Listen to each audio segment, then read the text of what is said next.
Good morning. Welcome back to Howard's Garage.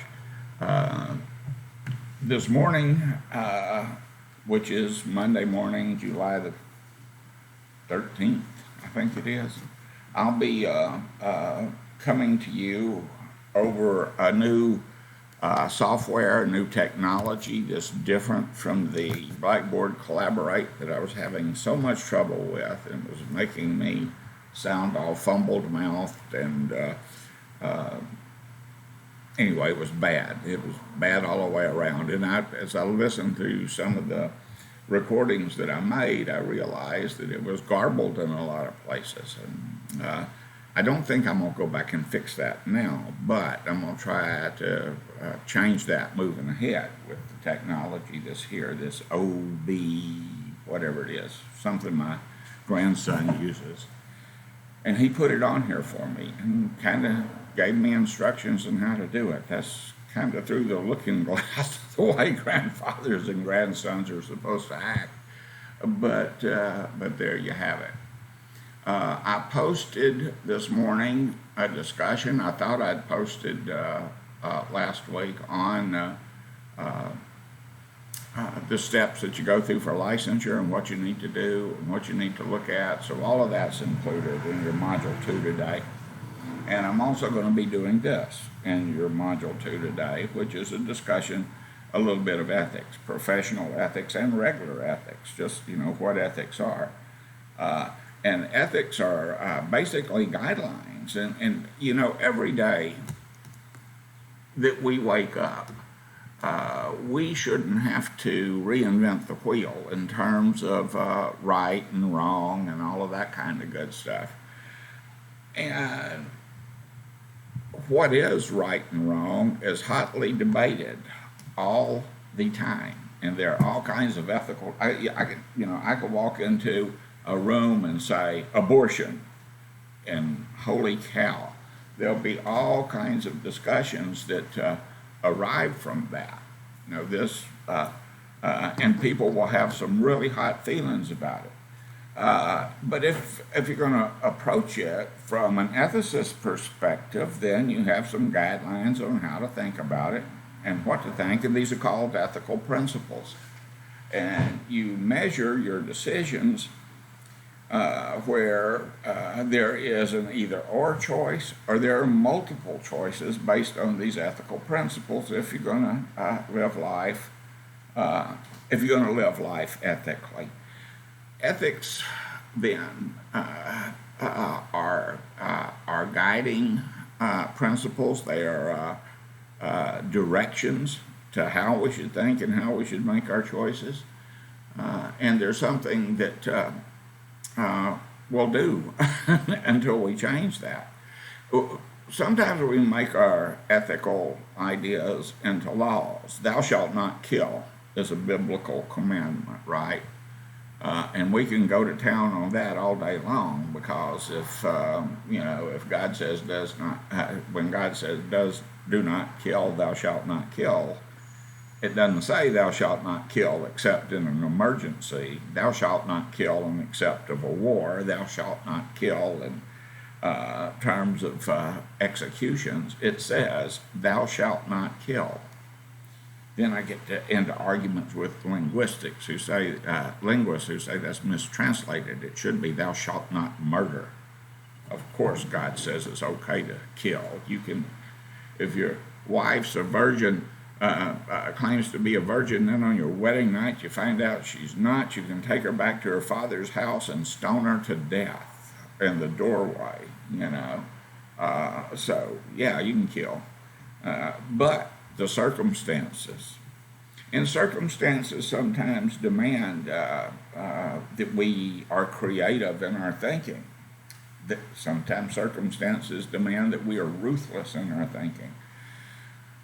Circumstances pretty much always demand that we do some kind of thinking when given to have to make decisions.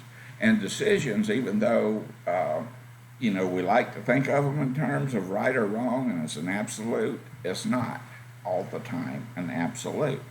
And we have to choose as counselors, as professionals, as helping professionals working with people, sometimes we have to choose, and the choices that we have to choose from, none of them are appealing to us. I don't have a choice there that I want to make, but it devolves to me to make it.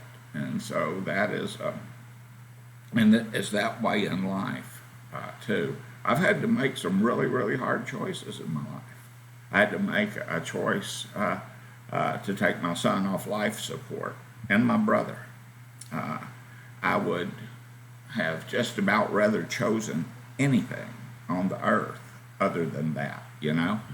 But I was the one standing there, and I was the one with the responsibility, and that's the way it goes. So we have to choose among a plethora sometimes of choices, and none of them that we like. Our lives don't really exist in shades of gray, and that's a big issue. So I'm going to talk to you a little bit about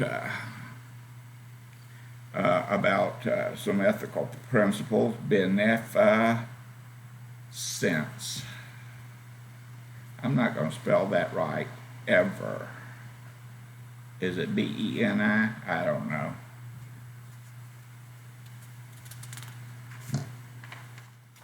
Look it up.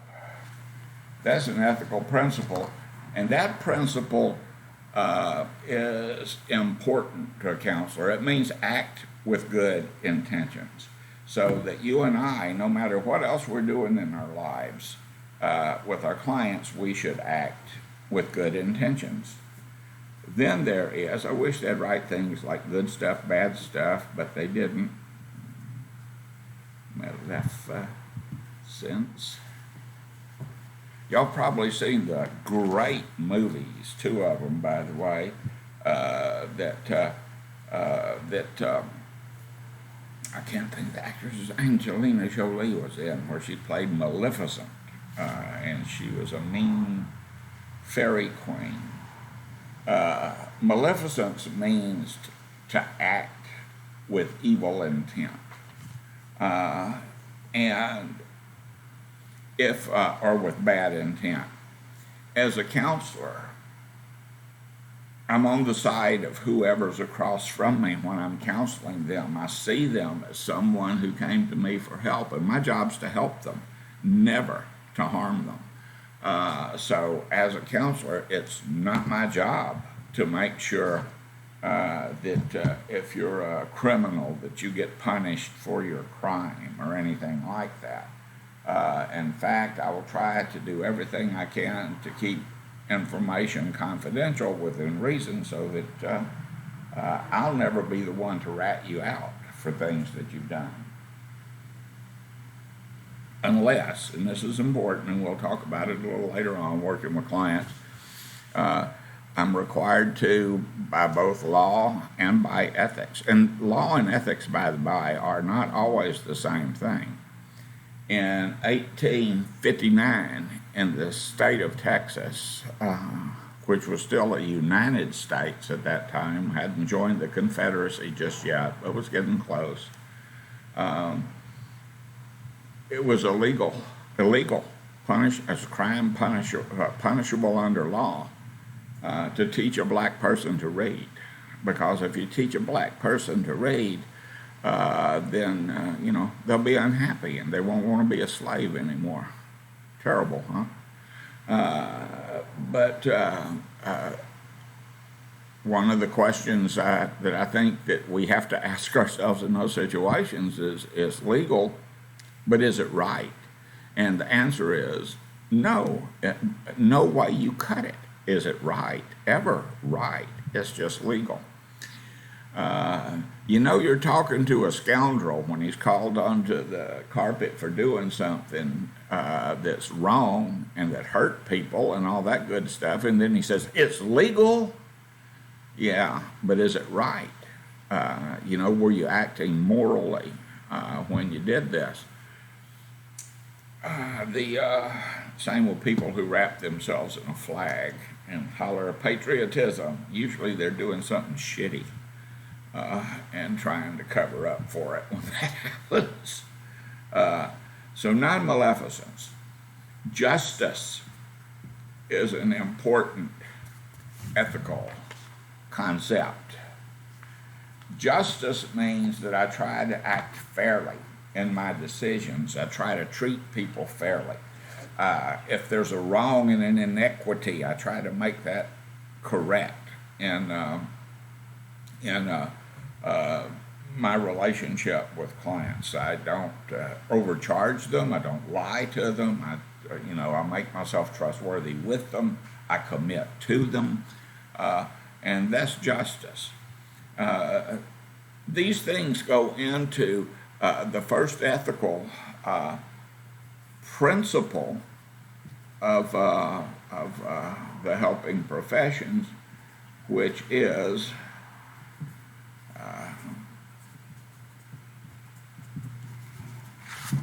I bet y'all knew it already. Primum non nocere, which is Italian. It's Latin. It means first do no harm. The idea is based on beneficence, non-maleficence, and justice. We may not be able to help everyone who comes into our office. We may not be able to help anyone who comes into our office, in which case we should probably get out of our office. But in any case, when people come in to me, I have to be very careful that I act for their benefit, that I act without bad intent, that I'm just with everyone that comes in, and make sure that everybody gets a fair shake, and we're going to talk about that in particulars a little later on, and that I don't hurt them. And I may not be able to help them, but I'm not going to tell them, and I could hurt them by giving them bad information, using techniques that I'm not familiar with that could cause them psychological, emotional, or physical damage. Discounting them, not doing my best with them because, I don't like them. They're black, white, gay, straight, female, male, undecided, and treat them badly because of that.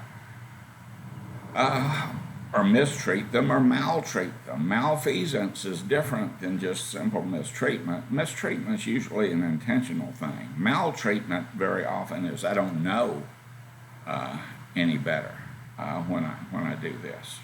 I don't have a better idea. I don't, whatever. So we have that. And autonomy is a big ethical principle here. Autonomy means you choose. Autonomy means you're the person who decides what's what in your life, not me, and that I have to allow you, and I should be collaborative with you at deciding what we're going to do in counseling, what our goal's going to be, what we're going to shoot for, etc., and so forth, within the scope of my practice. And that's something else that's going to come into the discussion this week, the scope of practice. As we do that, then everyone is on the same page. We know what's what. We've agreed upon something. It's within my scope of practice. It's something that I can do. And I inform you about everything that's going to happen. That way you can have informed consent, and that way you can choose. You can choose whether you're going to participate in this or not, and it's your call. And there's no consequence to you on my part. I'm not going to do it. I'm not going to take any kind of retaliatory things towards you because, it's not what I do. It's not my job. I'm not president. So you make your choices and you make your calls, and I tend to agree with you. Beneficence, non-maleficence, justice, autonomy. Another big one. Fidelity. You may be wanting to reference this later because I do have an assignment for you I'm going to hit you with at the end of all of this. There it goes. Fidelity. Fidelity means loyalty. I will stick by you. When I agree to seeing a client, I have made a commitment to that client, and I'm going to work with them as until it's obvious that what I'm doing is of no value to them, or until they decide they don't want to work with me. And if they decide that they don't want to work with me, I don't take that personally. Well, I try not to take that personally. Let me put it that way. If someone's out kicking cars, looking for kicking tires, looking for a substance abuse counselor, and they kick me and choose me, then I choose them too. And if I choose them too, regardless of how they behave to me, I've made a commitment to work with that individual. Something that I was told very early on in counseling by a very wise woman who was instrumental in my career and my development as a person too, Siglinda Voisey, who said that we don't get to pick the clients that we see. We're a public service, and we're a public health service, and whoever comes through the door and says "help me" is our client.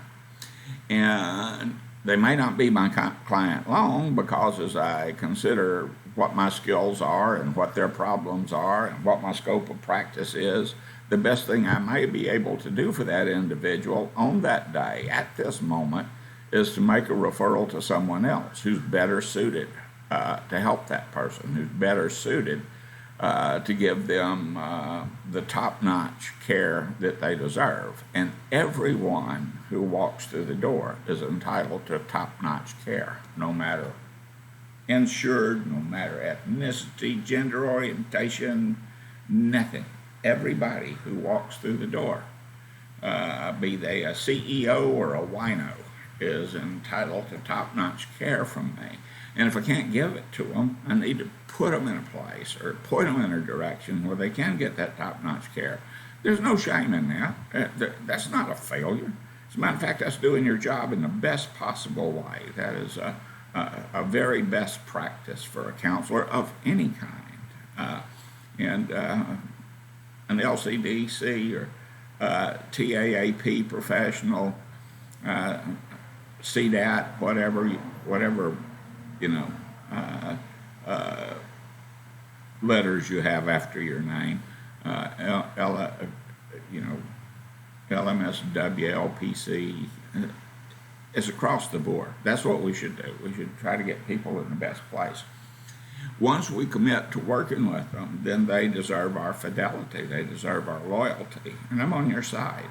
And when I have entered into a counseling relationship, that fidelity, that loyalty to you is, it's not like I can pick this out and say, today I'm going to practice fidelity, or today I'm going to allow you autonomy, or today we're going to do justice, beneficence. Let me tell you about my beneficence. It doesn't work like that. All of these principles inform our choices. When I'm talking about these, in a sense, I'm talking about morality. Morality are the principles, the values that guide us, that cause us to think in certain ways. My little brother, Roy Lee Bushart, rest his soul, Roy Wayne Bushart, Roy Lee was my daddy, said one time, he said, "Shit, man, y'all ought to let me be emperor of the country. I could get America fixed in a hurry. I could get rid of crime like that." And I said, "Do tell, what are you going to do to get rid of crime like that?" He said, "I'm going to get rid of law like that." And if you repeal all these laws and you don't have laws, say, against murder, rape, armed robbery, tax evasion, you can empty the prisons, can't you? Because if it's not illegal, it's not a crime, and there you have it. But some of the things that we think in terms of right or wrong, we've elevated to legal status, and then they become laws and things you can be punished for. We have them too professionally. We have 10 of them in the Old Testament that we like to hang up around places and get mad if people tell us to take them down. The thou shalt nots in the Bible, mostly thou shalt nots, the 10 Commandments. And there have been people who argue points about ethics and altruism who might take you to task if you say, well, but my guiding principles are the 10 Commandments, and adhering to those 10 Commandments is what makes me good. Is it really? Have you thought about those commandments and why they make you good? Are you following them so that you can get into heaven and avoid going to that bad place down south? If you're adhering to the Word of God with your own private reward in mind, then you're not acting ethically. That's not altruism. Altruism and ethics would ask you to do what's right for your fellow man as you perceive it to be, to do what's right in any situation, to make the very best choice about what you do next, even if it gets you into hell. And that's a tall order. So, laws, rules, guidelines generally grow out of situations. Laws are reactive. They're not proactive. They're not things that we, do a forward look into and say, here's something coming down the pike. We ought to create a law that will, address that before it gets here. During the Waco hearing, they had a guy, I think he was with the Bureau of Alcohol, Tobacco, and Firearms, and one of the investigators into the incident said, asked the guy, he said, in a report that you made or in a conversation that you had with so-and-so, I forget exactly how that went, he said, you referred to what went, with the use of tanks and stuff like that at Waco as an oh shit contingency. And that was a long time ago, but I like that idea. Laws really are oh shit contingencies. We're rocking along and something happens and we go, oh shit, there ought to be a law, and then we pass one and put some rules on it. If everyone drives 55 miles an hour, lives will be saved. There was an old commercial back on when they changed the speed limit. 55 saves lives.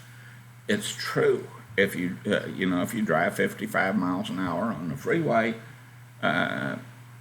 you drive safer, and chances of you getting killed driving 55 on the freeway are reduced greatly, especially if other people are driving 55. But you and I both know it's awfully darned hard to drive 55 on a freeway that was designed for traffic 80 and 90 miles an hour, which they are. So that, puts another wrinkle in it. So the laws then, they can't look at everything that might happen. They can look at what has happened, and as we move forward, we try to make sure it doesn't happen again. But it's real difficult to see, the changes down the road. We'll talk about this in other classes too, but it's illegal to use a ladder, operate machinery within 50 feet of a power line, right? And in the future, someday, not here yet, my grandson's going to look at me and say, "Hey, pops, what's a power line?" Because there isn't going to be one. We're going to have moved on from there. We're going to be using microwave technology and all of that good stuff. Well, luckily there are power lines all around us. Luckily there is, so that we can plug in and do things. And we don't have to worry about the coal being delivered or the whale oil to put in our lamps so that we can see things. So laws help create a structure for individuals to operate in a community. Rules create a structure for people to operate in a community.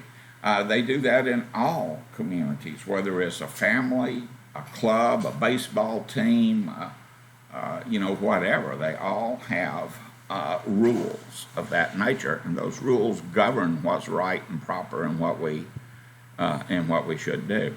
The rules like the ones forbidding teaching a black person to read are bad rules. They're bad laws. They're not moral. They're not ethical. Obedience is not patriotism. Following rules just because people put the rules down is not behaving ethically. The Nuremberg laws of 1938 in Germany that forbid Aryans from marrying Jews, for instance, they're not right. They're wrong, top to bottom, inside out, side to side, backwards, forwards, forwards, backwards. They're once you start looking into it and what they're there for and what they're meant to do, they're bad laws. So sometimes behaving ethically requires that you break the rules. I mean, if you're going to do the right thing, and the right thing as you see it. So if that's the case, what are the rules there for? Well, they organize, they give us structure, they tell us how we're going to behave with each other, etc., and so forth. And rules, at their very best, are somewhat flexible. There are some rules that we shouldn't violate. I am not a total moral relativist. I believe that there is a lot of moral relativism in the world, and that, for instance, my grandson sitting out here with me. He's 12 years old. His dad may want to go out and have a beer and shoot pool and hang out with his friends and stuff. I don't have a problem with that. I have a problem with him doing it. And so... My dad doesn't have friends. Well, but the same action is it's the same action on both of their parts. One is legal, one is not. One I don't have a problem with, one I have a lot of problem with. But it's the same people doing, different people doing the same thing. This is an out that sometimes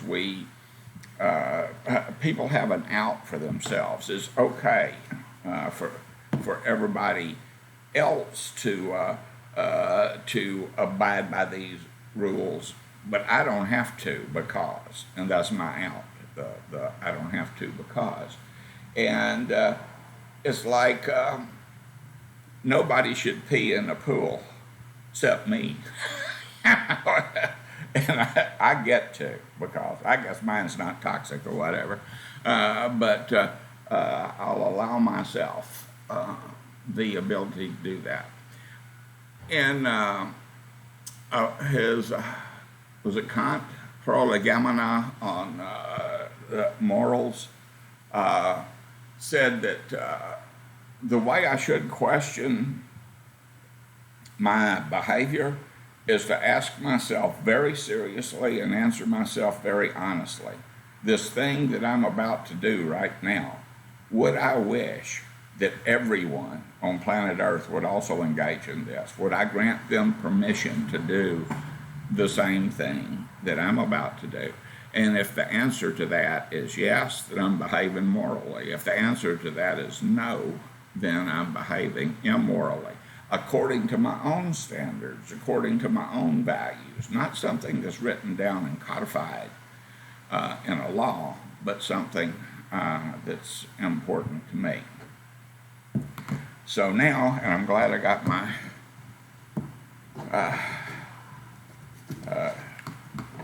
11-year-old, 12-year-old grandson out here. He had a birthday. I haven't got it through my head he's 12 yet. My tech support guy. I'm going to try to share a PowerPoint with you and see if that works. What do I hit, Cameron? Video capture device or digital capture? PowerPoint. Okay, let me see. This is here. It's here. All right. So you click on that, and that. And now it's there? Yep. Just click on the PowerPoint that you need to click on, and it should work. Okay. Well, you heard that. Here's the PowerPoint, and I hope it does work.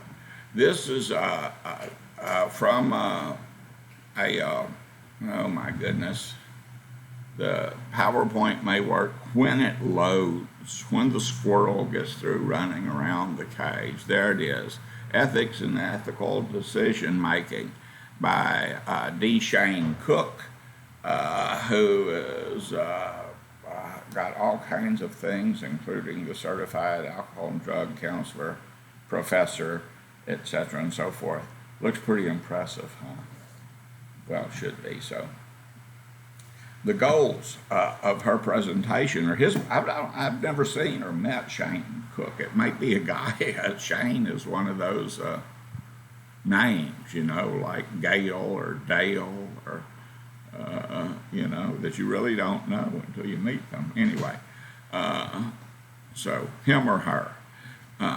The goals of the presentation is such that we should examine how the constructs we use to define ethics can significantly impact the lives of our customers, examine the nature, strengths, and limitations of those constructs, develop ethical approaches that are based on objective evaluations and examinations, and it's not guesswork, and consider how we may ethically in all of our roles, how we may act ethically in all of our roles. It's not always clear.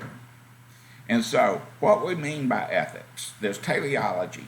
Consequences are all important. The outcomes are the important things of ethics. Does this benefit people? Does it, is it helpful?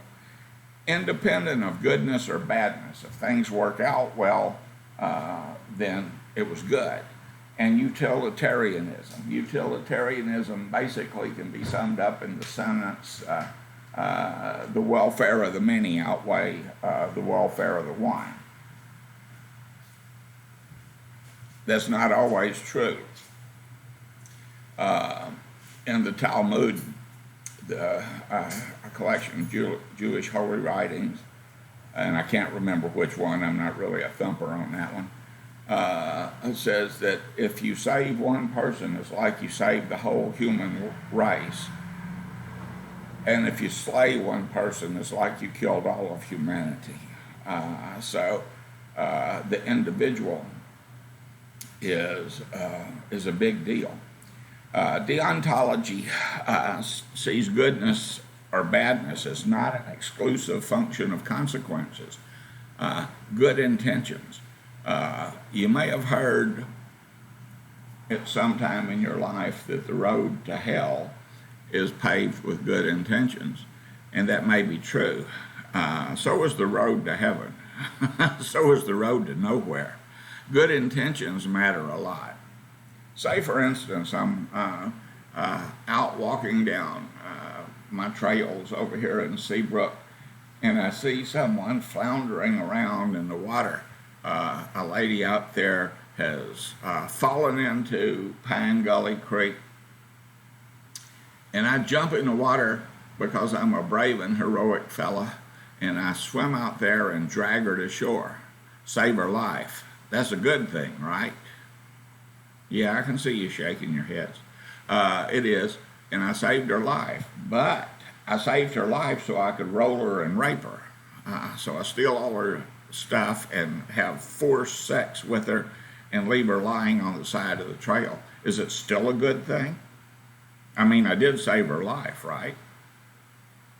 Did I save her life for good reasons? Teleology? Mm-mm.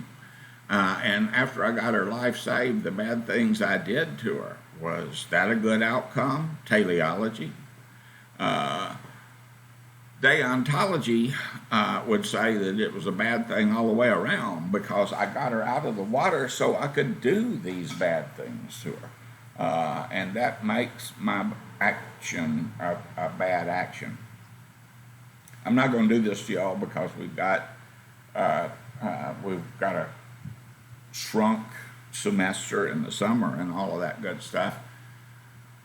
But one of the questions that you get very often if you're taking an ethics course or a philosophy course or something like that was, if I could put you in a time machine and send you back in time before World War World War II, and you know that some 65 million people were killed in World War II, and that it was caused primarily by one man, Adolf Hitler.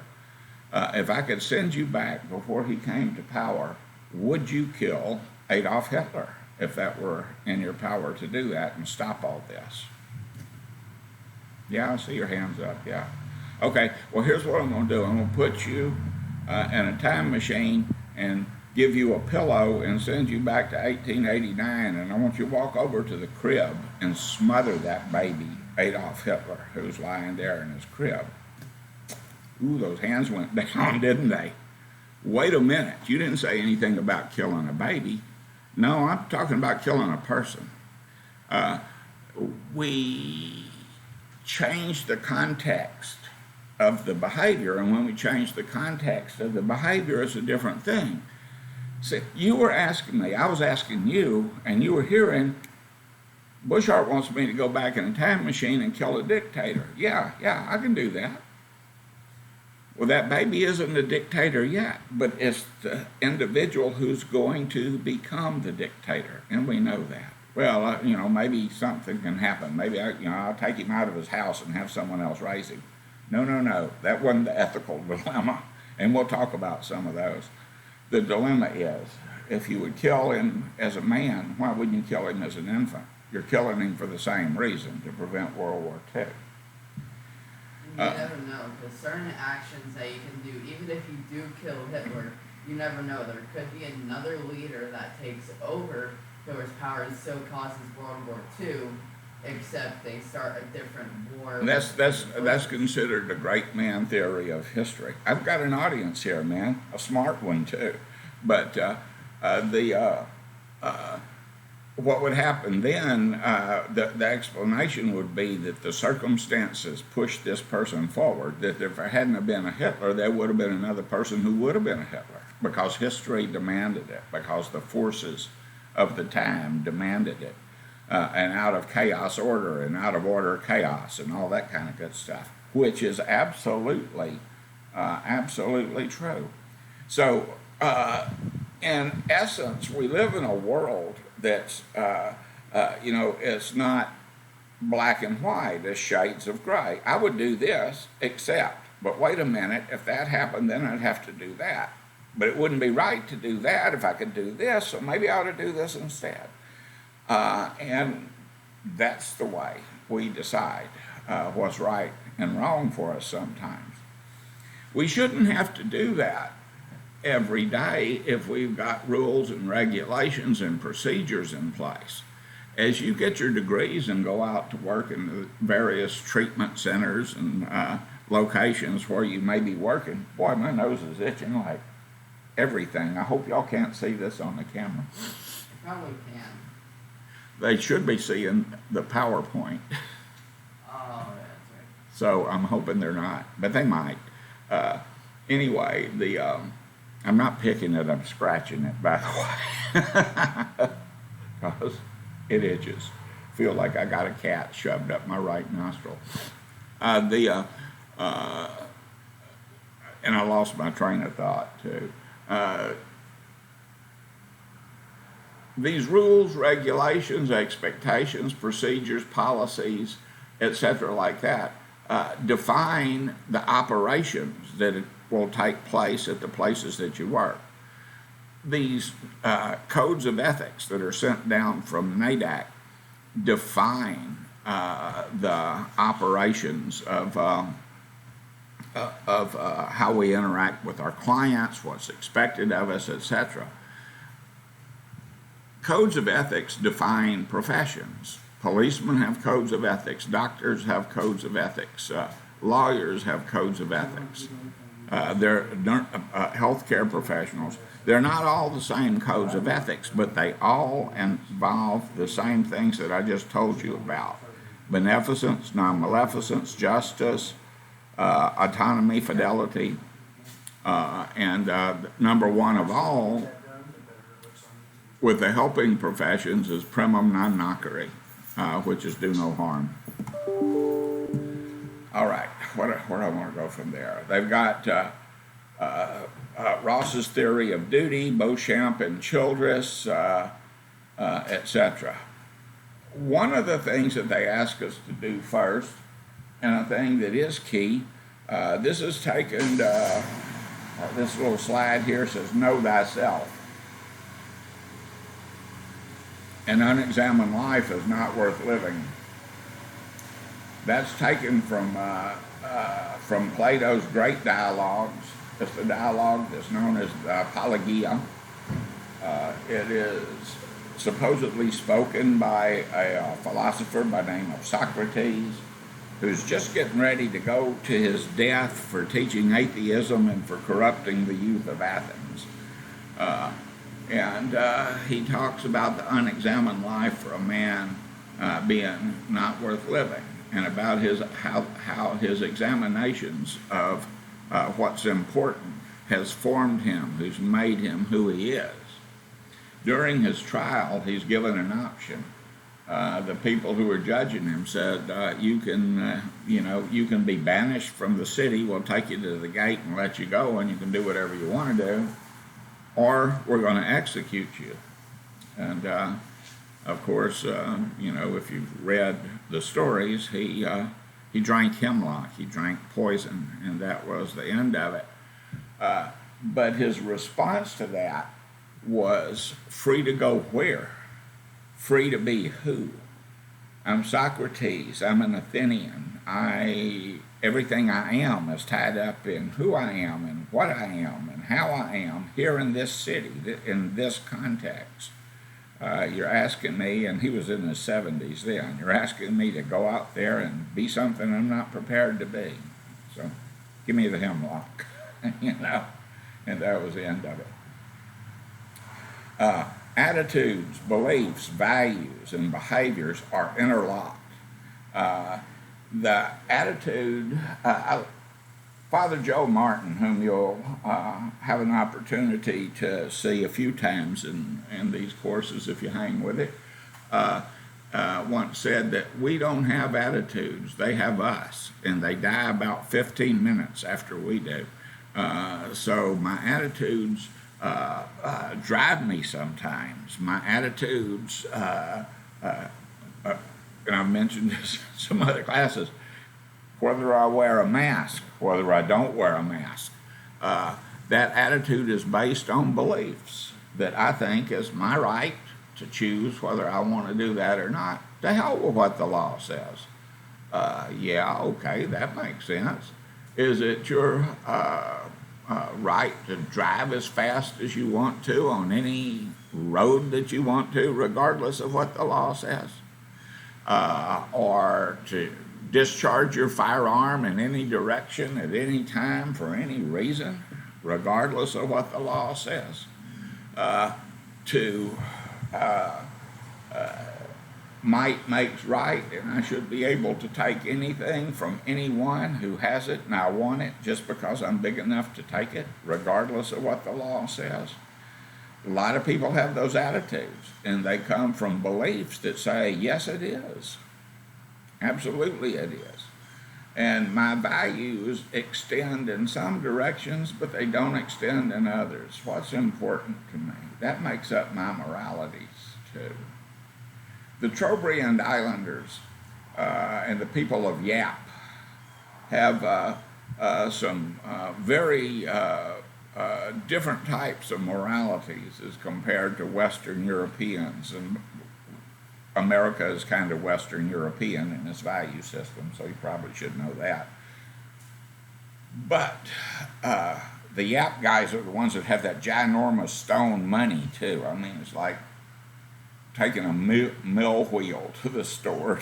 It's more of these big round stones you have, the wealthier you are. They're not worth anything really, but neither are our coins as far as practical purposes. Our dollar's worth even less. But but I digress. If I applied their values to my society, say I invited you over, and it wasn't COVID-19 time, and we were able to get together without masks and have a nice little barbecue feast in my living room and watch the football game and all that good stuff and have a swell time. And That sounds like a really good time. it does sound like a really good time. But at the end of that time, I noticed my widescreen TV is gone. Someone's taken it. Someone has purloined my TV while my back was turned. I don't say anything about that because I'm ashamed that people come in and stole my TV. I didn't take care of my property. It's my fault. My TV got stolen. And if you turn around and invite me over to your house for the same thing, and I walk in, and lo and behold, there you are watching the game on my damn TV. What do you think I'm going to say about that? Right, nothing. I'm not going to say anything about that because, again, I'm ashamed. I didn't take care of my stuff. It's on me that you stole it. You know, a great scene in Full Metal Jacket where the DI gets on Private Powell and tells him, "Oh my God, it's an unlocked foot locker. What's wrong with you, Private Powell? If it weren't for people like you, there wouldn't be any goddamn thieves in the world now, would there?" You know, take care of your stuff. It's on you. That's fine. Attitudes, beliefs, values, what we think is important, how we think people should behave, what we think they should do and say, etc., and so forth, leads to behaviors. In our lives, there are tons of context and constructs. How do we know what we know? What's the nature of learning? How do we know the facts? Right now, ladies and gentlemen, the facts say if you cover your face with a face covering, you're much less likely to transmit coronavirus if you happen to be infected to someone else. You're also much less likely to transmit flu if you have it to someone else. You're also much less likely to transmit colds if you have it to someone else. It will not stop you, nor will it cause you to transmit HIV, for instance, to someone else, because you get that another way. We do know the facts. We don't have to reinvent the wheel every morning. And sometimes as we go along, the facts change, the conditions for realities change, and we're led to something else. Pleasantville was a good little movie starring Tobey Maguire, who was Spider-Man, and the actress whose name I can never remember. But anyway, he winds up as a rerun fan of Pleasantville, which is a TV series. He finds himself one day trapped in the TV series, and his TV mom fixes him a nutritious breakfast for him. And the nutritious breakfast was a huge plate of bacon, platters of eggs, pancakes drowned in syrup and butter, biscuits and gravy, all of the greasy, cholesterol-y, delicious stuff that's piled high from him. And I was thinking, when I saw that scene, how disappointed I am that from the 7 basic food groups that I learned was healthy as a child, most of them really aren't, especially if you eat a lot of them. How do we know the facts? We do until, because there are some things that are immutable. 2 and 2 is 4. You take 2 apples and add 2 apples to it, it's 4 apples. It doesn't matter what language you speak. Now, we might have a disagreement perceptually, maybe we don't agree that those are apples, you know. Maybe you don't agree with me that the shirt is gray. Maybe you do agree with me that my shirt that I'm wearing is gray, but you see a different color than I see. Except when I tell you it's gray, that color that you see is what you interpret as gray, not the color that I see. Make sense? Facts are good till new information comes along. I mentioned the debate that happened between Bill Nye the Science Guy and the dude that runs the Noah's Ark exhibit in Kentucky. And they were both asked by reporters when the guy invited Nye down to tour his facility. They asked the guy that ran it, and whose name I can't remember. I should have looked it up rather than just keep telling you I can't remember it. But they asked him, what would change your mind? He said, nothing would change my mind. The story about the ark comes from the Holy Bible, the infallible Word of God. God said it, I believe it, that's that. You know, nothing will change my mind. This is the absolute truth. And they asked Bill Nye the same question. What would change your mind? What would cause you to change your position on this? And he said, data. Present me some information that changes what I believe to be facts. Show me that what I'm believing is wrong. And when you do that, I'll change it. I'll go along with it. What about clinical intuition as a clinician? Well, that counts for something. It does count for something. And I may see something is not consistent with something that the client's telling me. And I may want to, proceed from my own gut feeling. I hate saying that anymore. Gut feelings may just be indigestion or stupidity. So the intuition is what I believe may possibly be happening with the client. And that will change my behavior sometimes based on what I believe in those circumstances. Nicht wahr? Okay. Reification, and Pygmalion effects. I'm not going to spend a lot of time on those, but that's about me trying to transform people into something, taking a sow's ear and making a silk purse out of it, basically. Sources of attitudes, beliefs, values, and behaviors come to me from my culture, from my family system, from my community, from my recovery experience, lack of recovery experience, education, practice, religion, television, the internet, you name it. And our thinking, worldview, and constructs become reality as we make them reality, as I operate from this source. I wrote a book, I may be self-promoting when I tell you this, called Soldiers of God, White Supremacists and Their Holy War for America. It was published, first edition in 1998 by Kensington. And when I did this, I began talking to people about morality and how their worldview was constructed, how they created their reality, their political reality, particular. And one contact led to another contact, led to another contact during that period of time. And I finally was interviewing a guy named Kerry Noble, and who also wrote a couple of books. He was second in command of The Covenant, the Sword, and the Arm of the Lord back in the 80s. CSA, same initials as Confederate States of America. And their beliefs were kind of strange. Back in those days, we didn't have all this real good internet and stuff.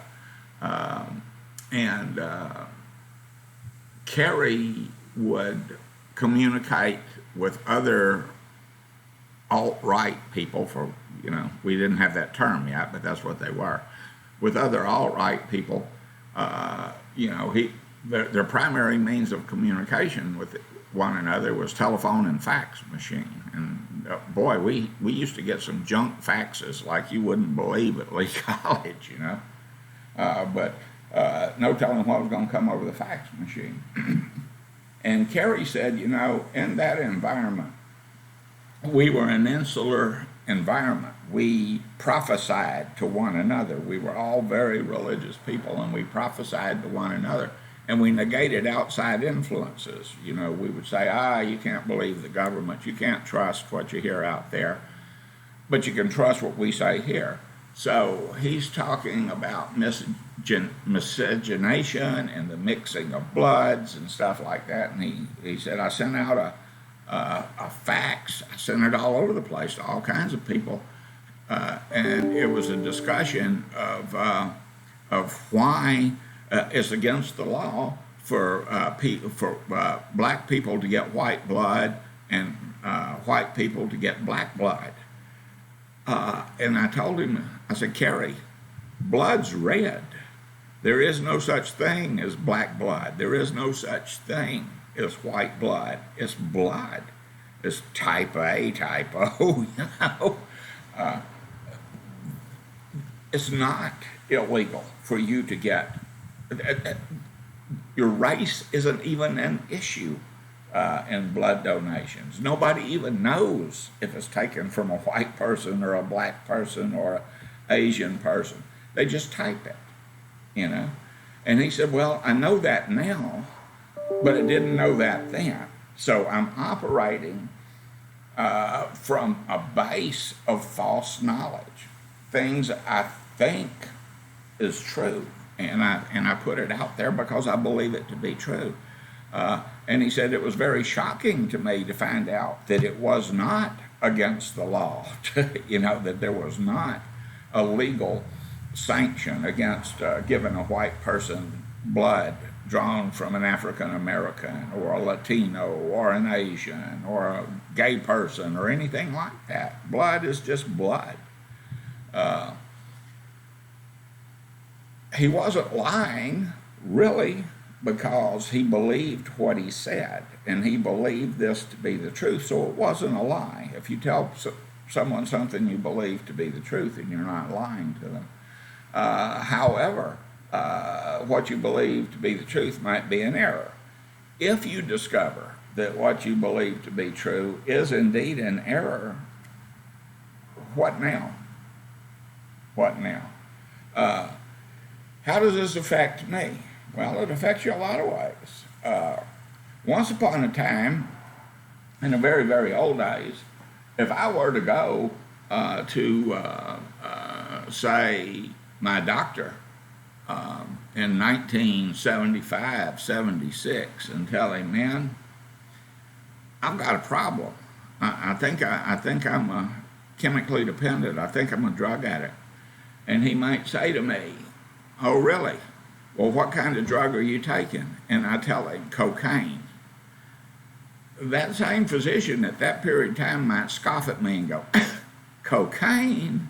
You can't get addicted on cocaine. What are you talking about? You have an addiction to cocaine. I thought you had a real problem. Cocaine was believed to be a non-addictive stimulant that was relatively harmless for people. Facts have changed, and people's attitudes should have changed with the facts, and we know differently now. Ethics come from rules. Don't hit your sister, boy. It's terrible. Men shouldn't hit girls. That's bad. I get that from my family. Rules in a classroom teaching me good manners, good classroom manners. Don't blurt things out, Howard. Raise your hand and wait to be called on, okay? All right. Don't talk while other people are talking. That's rude. Sit there and be quiet until you raise your hand. Don't run in the hallway. Stand in line and follow the person in front of you when you go to lunch. All of that good stuff. Now, I do that in one setting. I do that at my elementary school, my middle school, my high school, whatever. When I get home, I don't do that. I don't have to raise my hands to say anything. So the rules define how I should be and how I should behave in the context of the elements of my life or what I happen to be doing at the time. My morality gets a little flexible that way too. When I step into my counselor role, it's different than when I step into my granddad role. It's different than when I'm in my father role or my husband role or my son role or my employee role or, whatever. And those roles define my relationship. You and I are having a relationship right now, but it's mostly mine because I'm talking to you and you're not getting to talk back to me. So that's not real interaction. You know that, right? Interaction is dialectic. It goes both ways. But I can tell you about this stuff, and you can either choose to accept it or not accept it or whatever. But that's what I'm doing right now. And my standards of practice demand that I be as honest with you and as clear with you and make this as accessible to you as I possibly can, because you're paying me to do that, right? That's what I'm here doing. My standards of practice tell me that you're my consumer right now, you're my client right now, you're my student right now, and that there are best practices and I should adhere to them. Give you the information that is the very best, most honest, most truthful, most practical, most useful information that I can possibly give to you. The expectations from you, of me, should be that I do that. My expectations from the people I hire as adjuncts to teach courses for you, I have those expectations of them, that they're doing the same thing.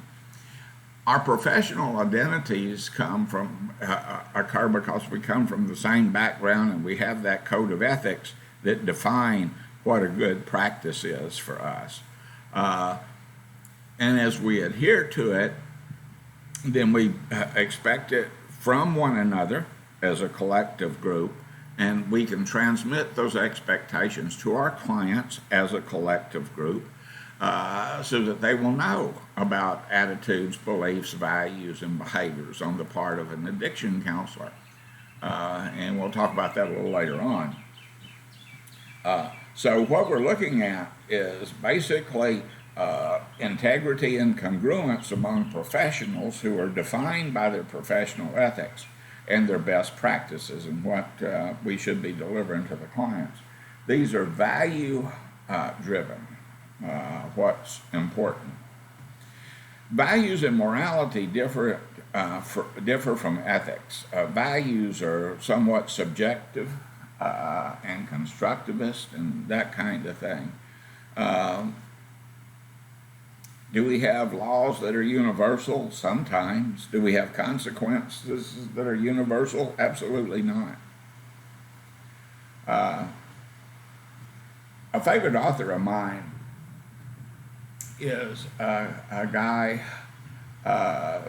named Tony Hillerman. He lives in Arizona, and he writes a lot of novels. They're, police novels, mystery novels, whodunits.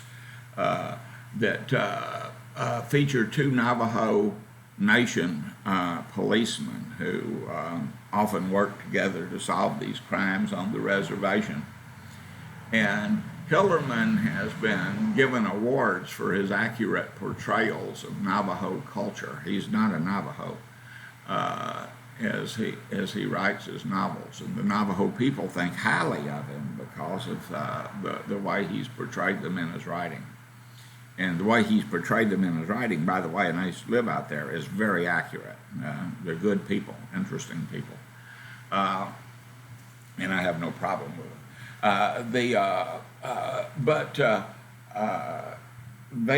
One of his novels is called The Dark Wind. And The Dark Wind is a subjective Navajo value, a subjective Navajo belief, rather, that we believe, for instance, out here in the white society, for lack of a better term, the overweening European society, that if you commit murder, I should catch you, have a trial with you, and punish you, and as soon as possible. In Texas, that up to killing you, death penalty, we still execute here. The Navajo don't believe there's any punishment for someone who does murder. You've done something that's so damn horrible, it moves you totally out of the equation of good, evil, right, wrong, punish, or whatever. In fact, in their belief system, a person who commits murder is possessed, and they will say a dark wind blows through them, and that hence the name of Hillerman's book. And that dark wind blows you, and you go and do whatever it is that causes you to do what you do. But fixing that, making it right, bringing about justice, it's impossible, you know. And there's truth to that. We believe in bringing about equity in terms of justice, but sometimes we can't. We just can't do it. If someone rapes you and I catch them and give them 20 years in prison, that won't unrape you. If someone murders you and I catch them and execute them, that won't unmurder you. It's, I can bring about a consequence, but is it justice? We can argue about that all day long. Codes of ethics are grounded in ethical principles, but the codes themselves are insufficient to guide our practice due to ethical conflict and dilemmas. One of your assignments for this modality, I'm going to ask you to pick out something like Covey's Law of the Farm and tell me what it is, and that's going to be requiring you to Google or to do research in your own way and come up and tell me what that Covey's Law of the Farm is about in your own words. You can quote people, but if you do quote people, put quotation marks around it and tell me where you got it. Otherwise, it's plagiarism. But you'll see that showing up in this modality too.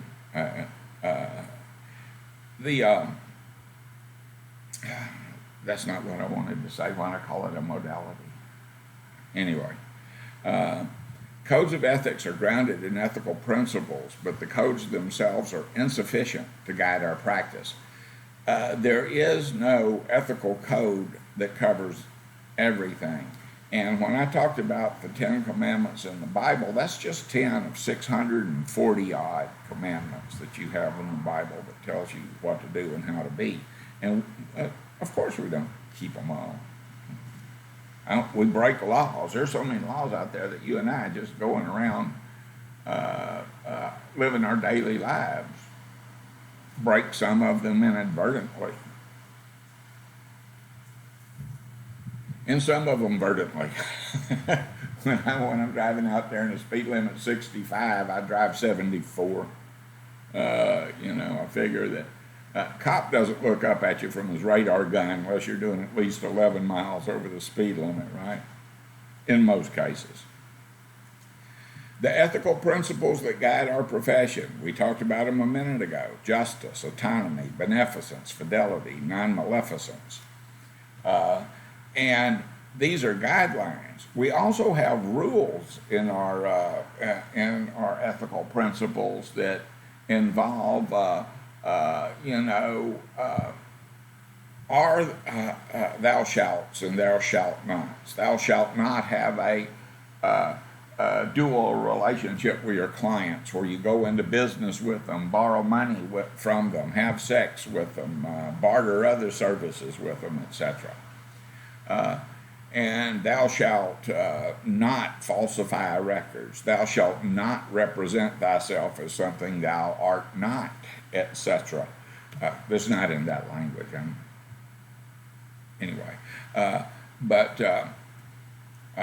So justice, we talked about that before. Fairness, we know that. Distribution of resources, making sure that things get to people who need them.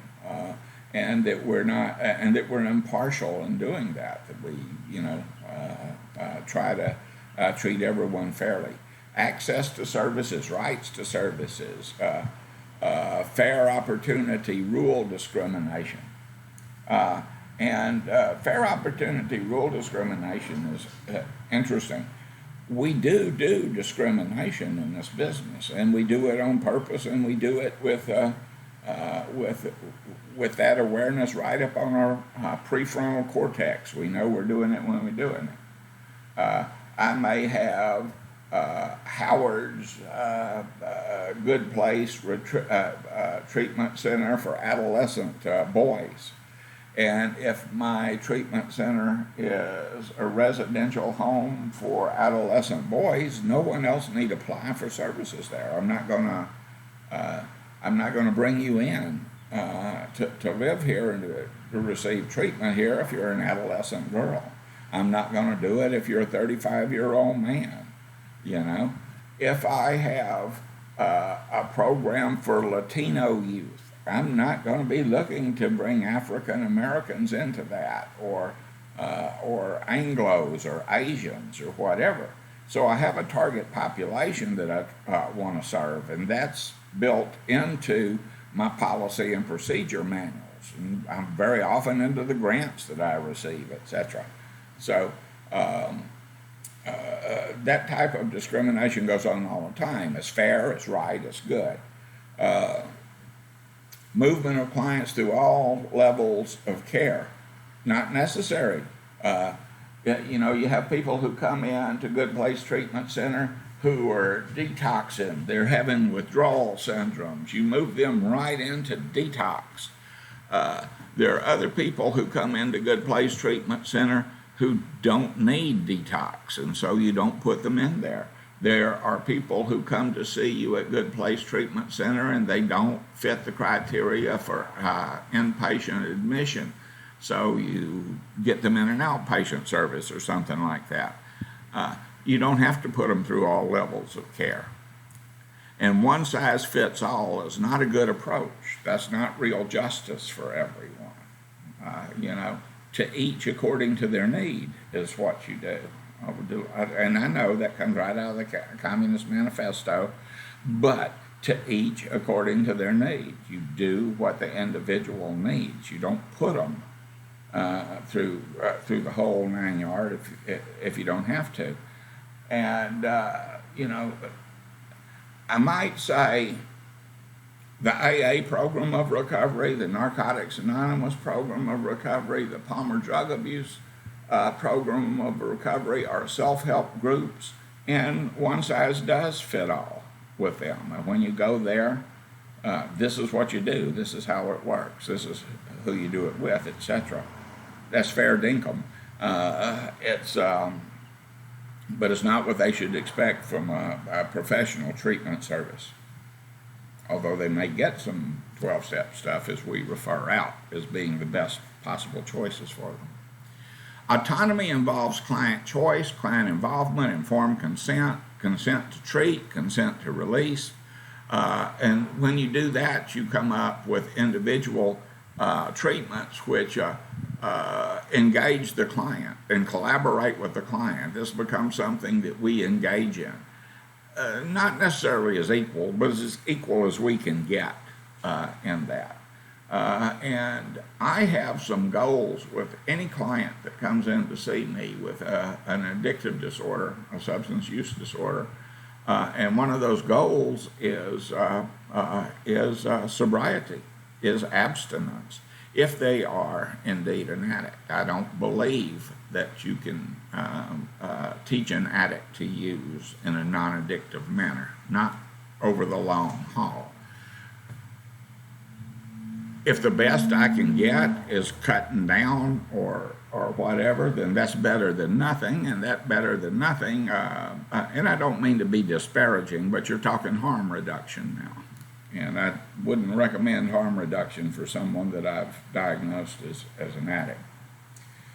I get consent to treat people, and when I do that, I tell them what the treatment's going to involve, And then I get consent to release information primarily. Who do I report to? And I may have to report to someone. I have clients that, for instance, that are referred to me by the Department of Pardons and Paroles, or by a probation department, or by a judge, and from a drug court, from an employer, something along those lines, that requires me to report back to them, certain things. I discuss those certain things with the clients. If I have a consent to release information, I want it to be specific. I want my client to tell me what information I can release, to whom, for what reason, for how long, and then we're going to talk about it, and then we're both going to sign it. That's taking care of their autonomy. Beneficence, promoting the well-being of others. Is what I'm doing helpful? Are the services of high quality? Do I evaluate my program in terms of process outcome and progress? Do I adhere to the national minimum standards? And I do, kiddos. And in this program here that you're in, I exceed those national minimum standards, so that when you hit the ground as a LCDC, you hit it running, and you're ready to go into a job and become an addiction professional. Utilizing the current research and best practices, that requires me to continue my own education, to stay as current as I can and what the best practices are, new research that's coming down the pike. What you'll discover in this profession, in this line of work, as you move forward, is that it is very dynamic, and that new information is always coming down the pike, and new research and new treatments, etc., and so forth. So it's quite a big deal. Beneficence. Beneficence is to do good. And beneficence may include things like act to prevent harm. It's not uncommon to find dual diagnosed people among our client population. In fact, we're going to spend a good deal of time talking about them in this class. And some of the people that we deal with have a history of suicidality, in terms of ideation, thinking about it, planning it, etc., and gestures, attempts that they've made to commit suicide. So if that's going on, we may need to jump out of our limits of confidentiality. If I think you're going to kill yourself, I'm going to try to take steps to keep that from happening. If I think you're going out to kill someone else, I'm going to take steps to keep that from happening. And I'm going to try to assist. And as I try to assist, I want to make sure that my actions, whatever they may be in those circumstances, will be such as will make the situation better, not worse, and bring about the most benefit to the people who are involved or who have consequences from the actions that I take. One of my ethical dilemmas I used to do with students, heck, I may do it with you guys. Because if I tell you about it, it'll ruin the exercise. But imagine, if you will, you're seeing Howard, your client here, and I come in to talk to you, and I say, I've got some really bad news today. I went to my doctor, and I'd had an HIV screen done. And he tells me not only am I positive for HIV, but I've got a pretty advanced case of it. And that, if I don't take care of myself, this could turn into AIDS pretty quickly. And there's a bunch of medication he wants to give me. And so I'm gonna take that medication and see what happens. And I know, that my wife and I come in here for our couples therapy, and the kids are in the young people's group. But you can't tell them anything about this. You know, I've got a position in the community. If this gets out, I could lose my job. I'd certainly lose status in the community. And besides, she seems to be okay. She's healthy. And, you know, there's no need for her to take HIV screen, because if I got it, she's got it. You know, so, and this could just blow up everything, you know. My girlfriend would probably even leave me over this. So you got to keep that to yourself. Well, boy, oh, that's something, right? Because you've got a relationship with the wife, you've got probably a relationship with the kids, you know, the family, you've entered into a contract with them more or less.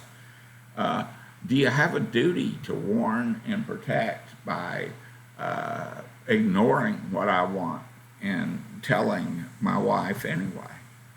You know, is that something that you want to do? I think I am going to ask you that, and on a discussion post, and just let you answer that, and then I'll come back at you with what I think. Damn it, teachers are like that, huh? Fidelity, maintenance of trust. I've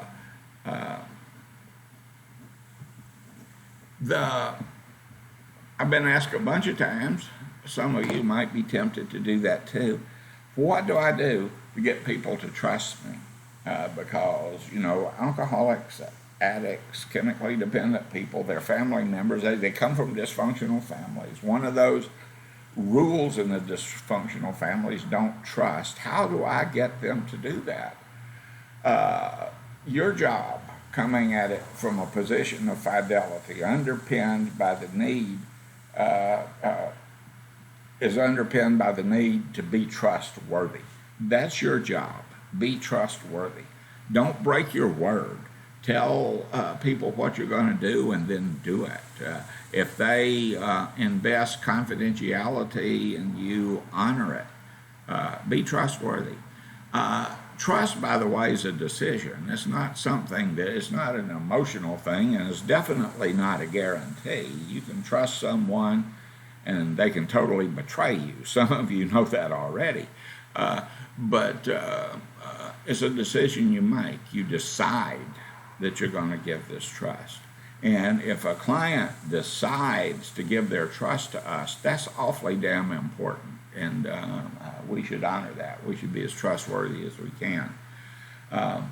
Confidentiality, keeping their information confidential to the extent of law. And one of the things I do in the very first sessions with people I meet is talk to them about confidentiality. And it has to be the very first thing, because if I don't, then they're liable to say something to me that they think is confidential that I have to report, that I can't keep confidential. So I let them know the limits of it. Confidentiality for a substance abuse counselor or for a family therapist or an LMSW, etc. We don't have the same absolute confidentiality that, say, a priest does in the confessional. They never have to say anything about anything. But we, who are working professionally in the healthcare profession as counselors, we have to.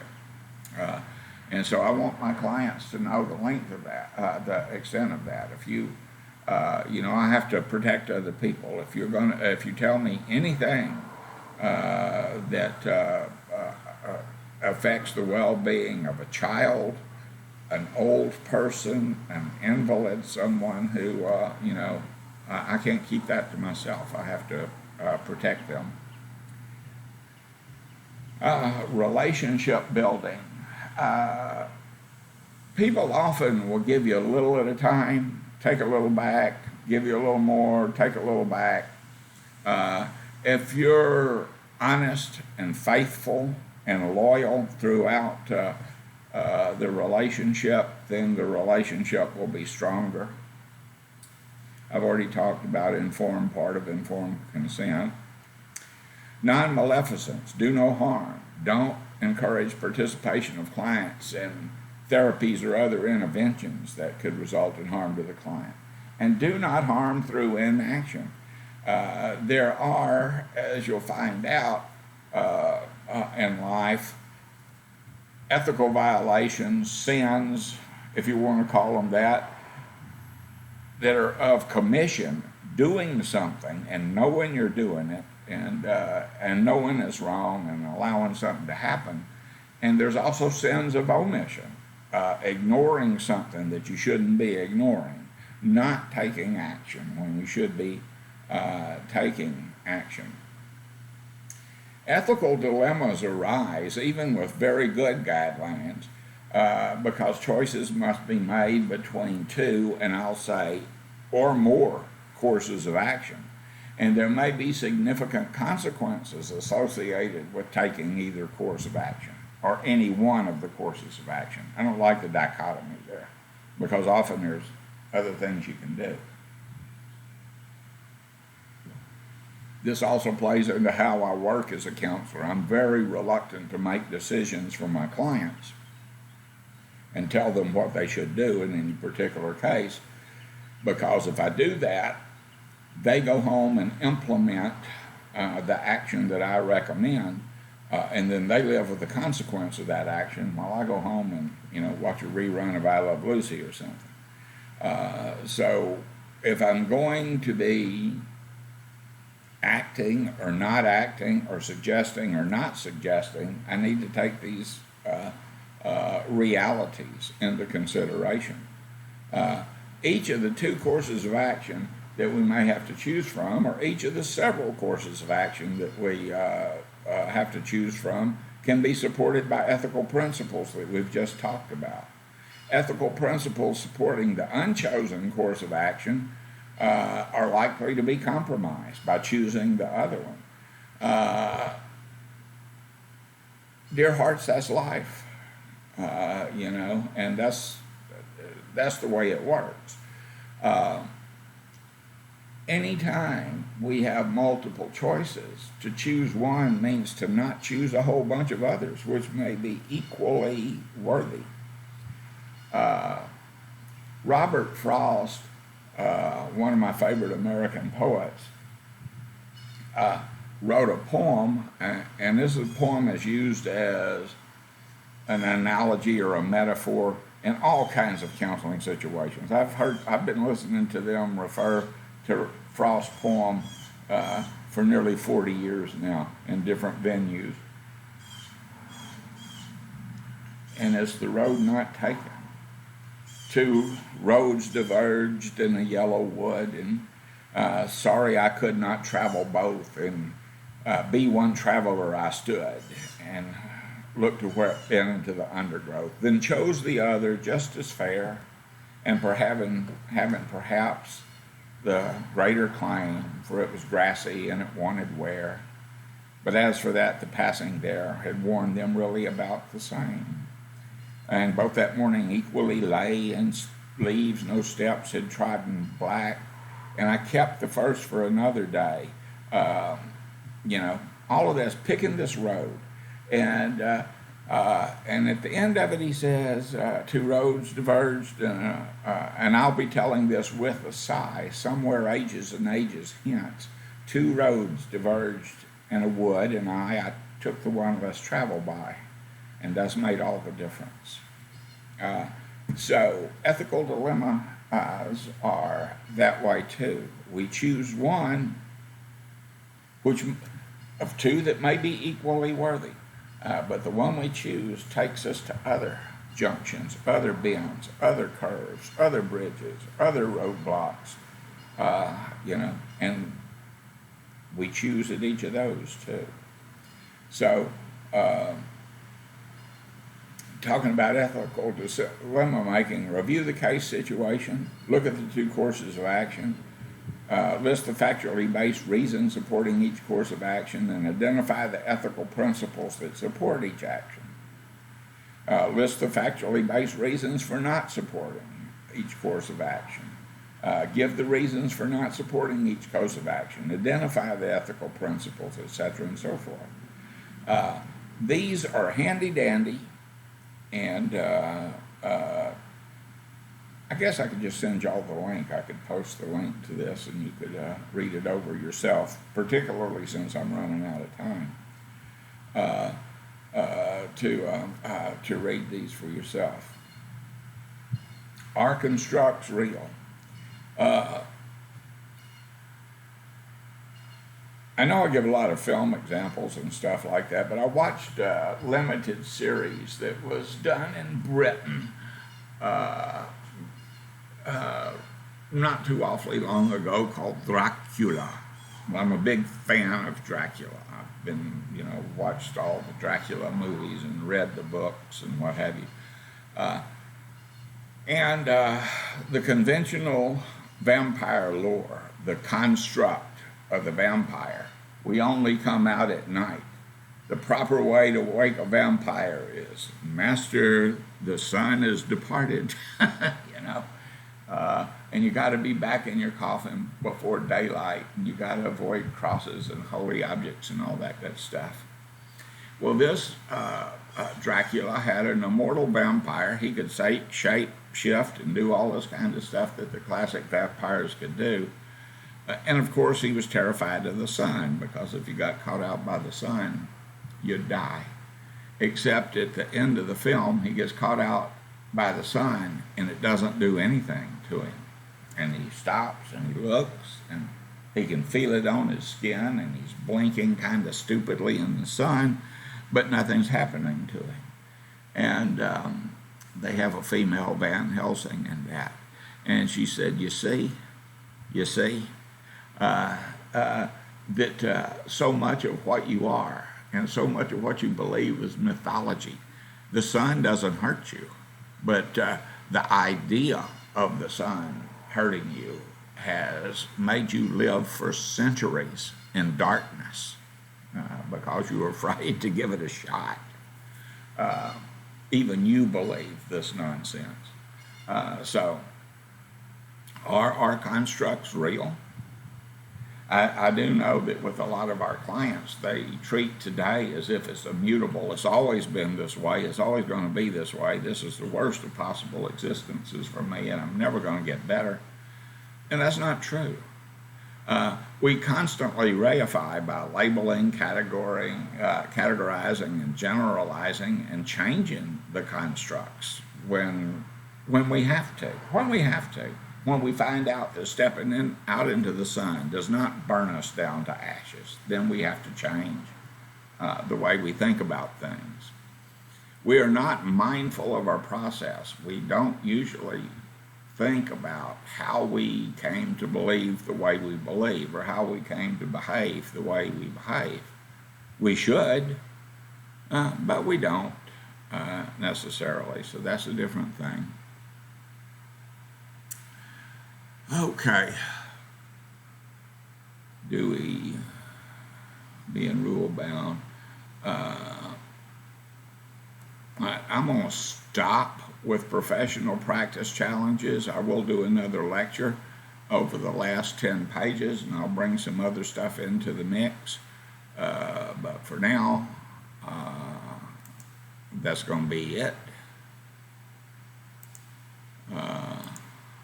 Where did I put? There it is. I wonder what I did with that.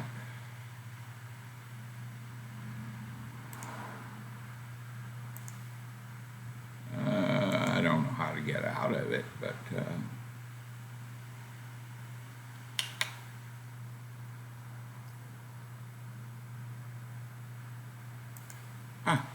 that's how I get out of it, huh? No, that's not how I get out. I don't know how to get out of this thing. Maybe this?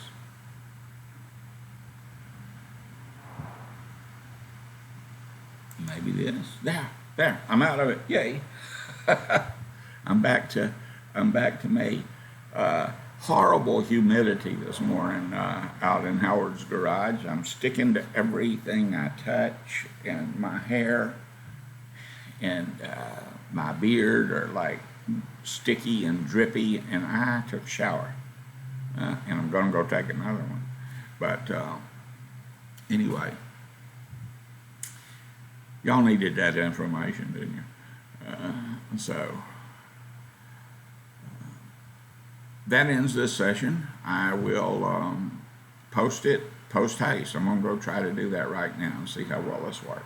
So I will